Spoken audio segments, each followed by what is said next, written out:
Hi there, thanks for looking at this video that Culture Counts has produced to support you on this Quality Metrics National Test. All of these how-to resources are being produced in response to your requests, so we hope you find them useful in helping you to get the most out of your evaluations. The focus in this short how-to video is on using Excel to calculate the mean, average and the standard deviation of your data. The standard deviation is a number that's used to tell how measurements for a group are spread out from the mean, average or expected value. A low standard deviation means that most of the numbers are very close to the mean average. A high standard deviation means that the numbers are spread out. So here we have my raw data that I have downloaded from the Culture Counts dashboard. As you can see, we have all the data here, literally untouched.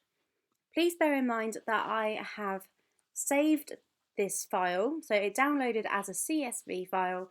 I have since then saved as an XLSX file, which simply means that any work I do can actually be saved and it won't just be available for viewing.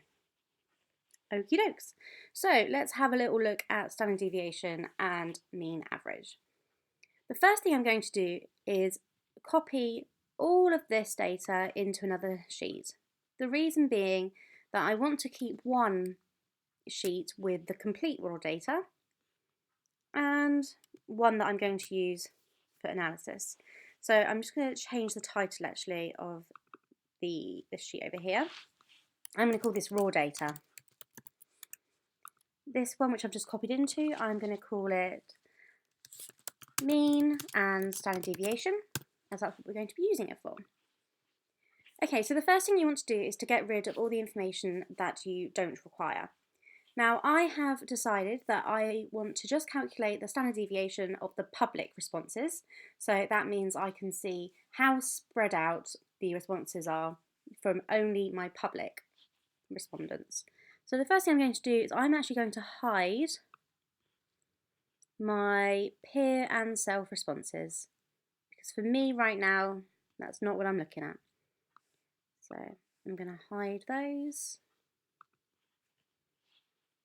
Okay, I'm also going to hide all of this information all across there. Again, just simply because right now I don't need it.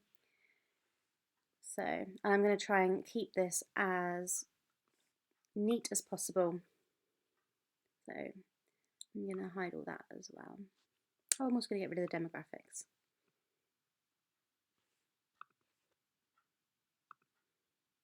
Okay. I'm going to write here the mean average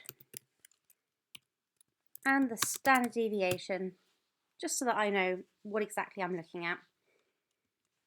Mean average, so in order to calculate that, we type up here in our function bar equals average. You can see I've used it recently. Click on that. You're going to select all the data that you want to be calculated. There we go. Lovely. I am now going to drag this formula all the way across my data. There we go, lovely. So you can now see the mean average for each of the dimensions, so concept, presentation, distinctiveness, etc.